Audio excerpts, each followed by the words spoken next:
ये साल जल्दी क्यों नहीं बीत रहा। कोई लिख रहा है दोस्तों से बात, ये साल अच्छा नहीं है। कोई कह रहा है 2020 शुभ नहीं। बस लोग यही चाहते हैं कि किसी भी तरह से ये साल जल्द से जल्द बीत जाए। साथियों, कभी कभी मैं सोचता हूँ कि ऐसा क्यों हो रहा है। हो सकता है ऐसी बातचीत के कुछ कारण भी हो। 6-7 महीना पहले ये हम कहाँ जानते थे कि कोरोना जैसा संकट आएगा और इसके खिलाफ ये लड़ाई इतनी लंबी चलेगी। ये संकट तो बना ही हुआ है, ऊपर से देश में नित नई चुनौतियां सामने आती जा रही हैं। अभी कुछ दिन पहले देश के पूर्वी छोर पर साइक्लोन अम्फान आया, तो पश्चिमी छोर पर साइक्लोन निसर्ग आया। कितने ही राज्यों में हमारे किसान भाई बहन टिड्डी दल के हमले से परेशान हैं, और कुछ नहीं तो देश के कई हिस्सों में छोटे छोटे भूकंप रुकने का ही नाम नहीं ले रहे हैं। और इन सबके बीच हमारे कुछ पड़ोसियों द्वारा जो हो रहा है, देश उन चुनौतियों से भी निपट रहा है। वाकई एक बहुत कम ही देखने सुनने को मिलती है। हालात तो ये हो गई हैं कि कोई छोटी छोटी घटना भी हो रही है तो लोग उन्हें भी इन चुनौतियों के साथ जोड़ करके देख रहे हैं। साथियों, मुश्किलें आती हैं, संकट आते हैं, लेकिन सवाल यही है कि क्या इन आपदाओं की वजह से हमें साल 2020 को खराब मान लेना चाहिए? क्या पहले के 6 महीने जैसे बीते उसकी वजह से ये मान लेना कि पूरी साल ही ऐसा है? क्या ये सोचना सही है? जी नहीं मेरे प्यारे देशवासियों, बिल्कुल नहीं। एक साल में एक चुनौती आए या 50 चुनौती आए, नंबर कम ज्यादा होने से वो साल खराब नहीं हो जाता। भारत का इतिहास ही आपदाओं और चुनौतियों पर जीत हासिल कर और ज्यादा निखर कर निकलने का रहा है। सैकड़ों वर्षों तक अलग अलग आक्रांताओं ने भारत पर हमला किया, उसे संकटों में डाला। लोगों को लगता था कि भारत की संरचना ही नष्ट हो जाएगी, भारत की संस्कृति ही समाप्त हो जाएगी। लेकिन इन संकटों से भारत और भी भव्य होकर सामने आया। साथियों, हमारे यहाँ कहा जाता है, सृजन शाश्वत है, सृजन निरंतर है। मुझे गीत की कुछ पंक्तियां याद आ रही हैं। दूर करते हुए अनेकों अनेक सृजन भी हुए, नए साहित्य रचे गए, नए अनुसंधान हुए, नए सिद्धांत गढ़े गए। यानी संकट के दौरान भी हर क्षेत्र में सृजन की प्रक्रिया जारी रही और हमारी संस्कृति पुष्पित पल्लवित होती रही। देश आगे बढ़ता ही रहा। भारत ने हमेशा संकटों को सफलता की सीढ़ियों में परिवर्तित किया है। इसी भावना के साथ हमें आज भी इन सारे संकटों के बीच आगे बढ़ते ही रहना है। आप भी इसी विचार से आगे बढ़ेंगे, 130 करोड़ देशवासी आगे बढ़ेंगे, तो यही साल देश के लिए नए कीर्तिमान बनाने वाला साल साबित होगा। इसी साल में देश नए लक्ष्य प्राप्त करेगा, नई उड़ान भरेगा, नई ऊंचाइयों को छुएगा। मुझे पूरा विश्वास 130 करोड़ देशवासियों की शक्ति पर है, आप सब पर है, इस देश की महान परंपरा पर है। मेरे प्यारे देशवासियों, संकट चाहे जितना भी बड़ा हो, भारत के संस्कार निस्वार्थ भाव से सेवा की प्रेरणा देते हैं। भारत ने जिस तरह मुश्किल समय में दुनिया की मदद की, उसने आज शांति और विकास में भारत की भूमिका को और मजबूत किया है। दुनिया ने इस दौरान भारत की विश्व बंधुत्व की भावना को भी महसूस किया है, और इसके साथ ही दुनिया ने अपनी संप्रभुता और सीमाओं की रक्षा करने के लिए भारत की ताकत और भारत के कमिटमेंट को भी देखा है। लद्दाख में भारत की भूमि पर आंख उठाकर देखने वालों को करारा जवाब मिला है। भारत मित्रता निभाना जानता है तो आंख में आंख डालकर देखना और उचित जवाब देना भी जानता है। हमारे वीर सैनिकों ने दिखा दिया है कि वो कभी भी मां भारती के गौरव पर आंच नहीं आने देंगे। साथियों, लद्दाख में हमारे जो वीर जवान शहीद हुए हैं, उनके शौर्य को पूरा देश नमन कर रहा है, श्रद्धांजलि दे रहा है। पूरा देश उनका कृतज्ञ है, उनके सामने नतमस्तक है। इन साथियों के परिवारों की तरह ही हर भारतीय इन्हें खोने का दर्द भी अनुभव कर रहा है। अपने वीर सपूतों के बलिदान पर उनके परिजनों में गर्व की जो भावना है, देश के लिए जो जज्बा है, यही तो देश की ताकत है। आपने देखा होगा, जिनके बेटे शहीद हुए वो माता पिता अपने दूसरे बेटों को भी, घर के दूसरे बच्चों को भी सेना में भेजने की बात कर रहे हैं। बिहार के रहने वाले शहीद कुंदर कुंवर के पिताजी के शब्द तो कानों में गूंज रहे हैं। वो कह रहे थे, अपने पोतों को भी देश की रक्षा के लिए सेना में भेजूंगा। यही हौसला हर शहीद के परिवार का है। वास्तव में इन परिजनों का त्याग पूजनीय है। भारत माता की रक्षा के जिस संकल्प से हमारे जवानों ने बलिदान दिया है, उसी संकल्प को हमें भी जीवन का ध्येय बनाना है, हर देशवासी को बनाना है। हमारा हर प्रयास इसी दिशा में होना चाहिए, जिससे सीमाओं की रक्षा के लिए देश की ताकत बढ़े, देश और अधिक सक्षम बने, देश आत्मनिर्भर बने। यही हमारे शहीदों को सच्ची श्रद्धांजलि भी होगी। मुझे असम से रजनी जी ने लिखा है कि उन्होंने पूर्वी लद्दाख में जो कुछ हुआ वो देखने के बाद एक प्रण लिया है। प्रण ये कि वो लोकल ही खरीदेंगे, इतना ही नहीं, लोकल के लिए वोकल भी होगी। ऐसे संदेश मुझे देश के हर कोने से आ रहे हैं। बहुत से लोग मुझे पत्र लिखकर बता रहे हैं कि वो इस और बढ़ चले हैं। इसी तरह तमिलनाडु के मदुरई से मोहन रामामूर्ति जी ने लिखा है कि वो भारत को डिफेंस के क्षेत्र में आत्मनिर्भर बनते हुए देखना चाहते हैं।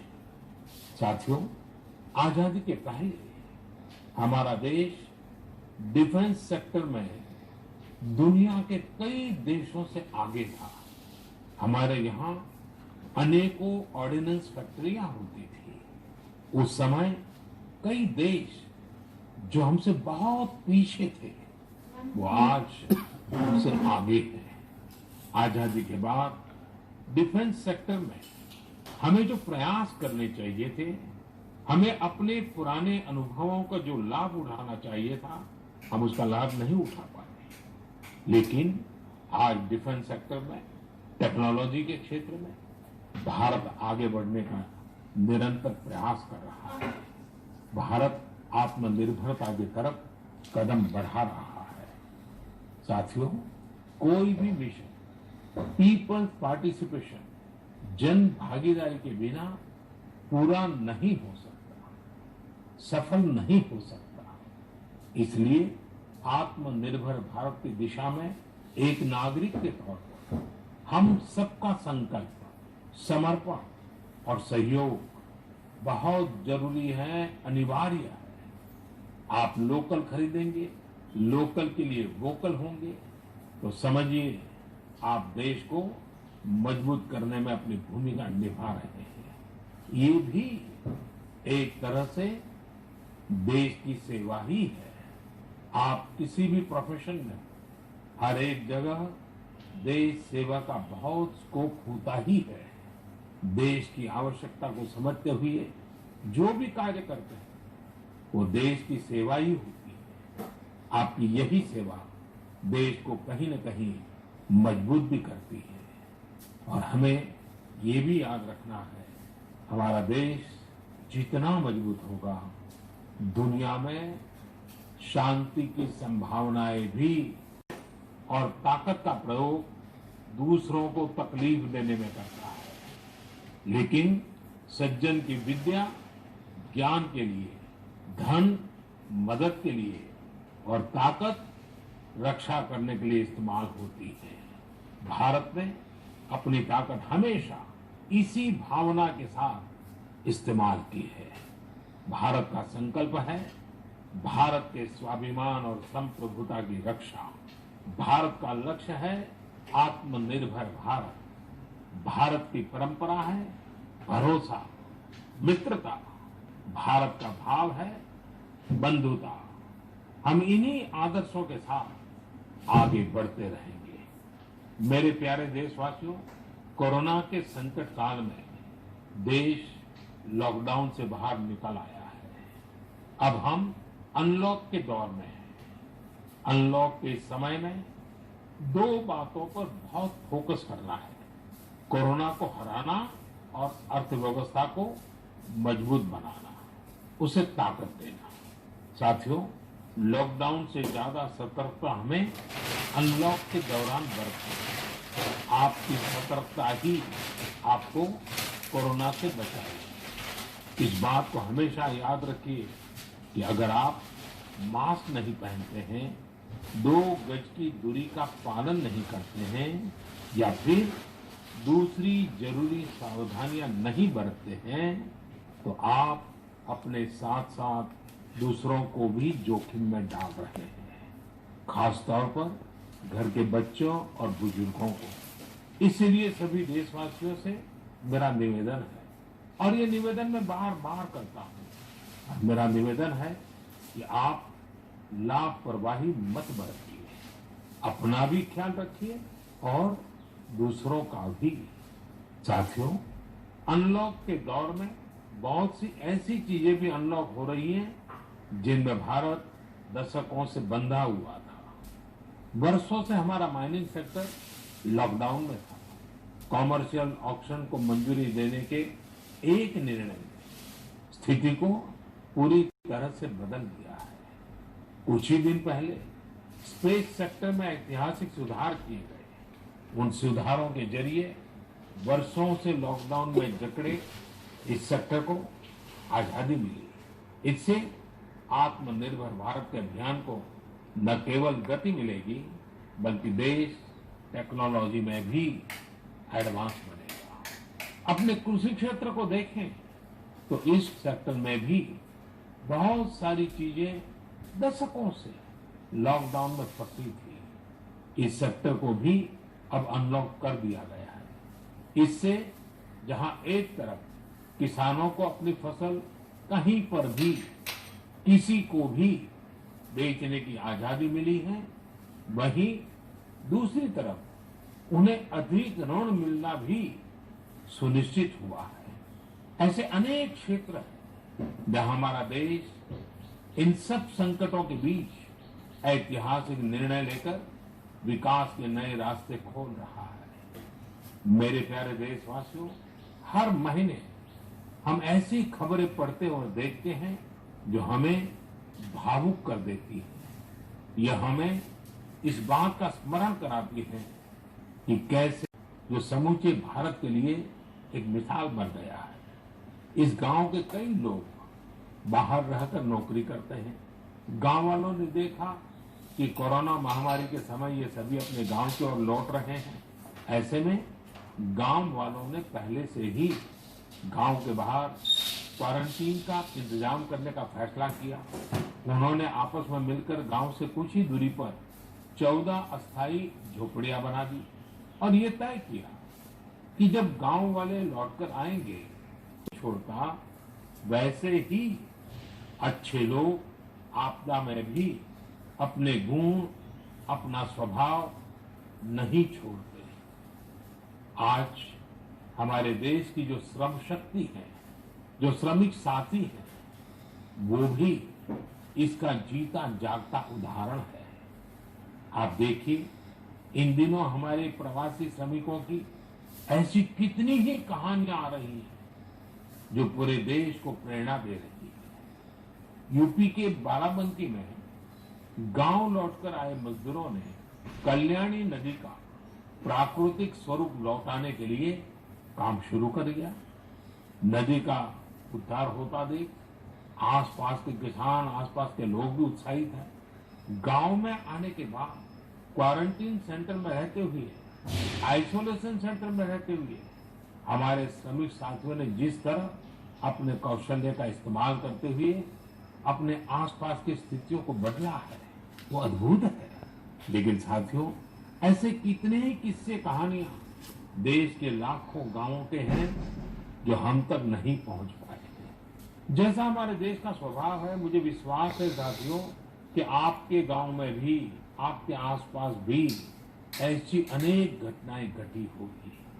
अगर आपके ध्यान में ऐसी बात आई है तो आप ऐसी प्रेरक घटना को मुझे जरूर लिखिए। संकट के इस समय में ये सकारात्मक घटनाएं, ये कहानियां औरों को भी प्रेरणा देगी। मेरे प्यारे देशवासियों, कोरोना वायरस ने निश्चित रूप से हमारे जीवन जीने के तरीकों में बदलाव ला दिया है। मैं लंदन से प्रकाशित फाइनेंशियल टाइम्स में एक बहुत ही दिलचस्प लेख पढ़ रहा था।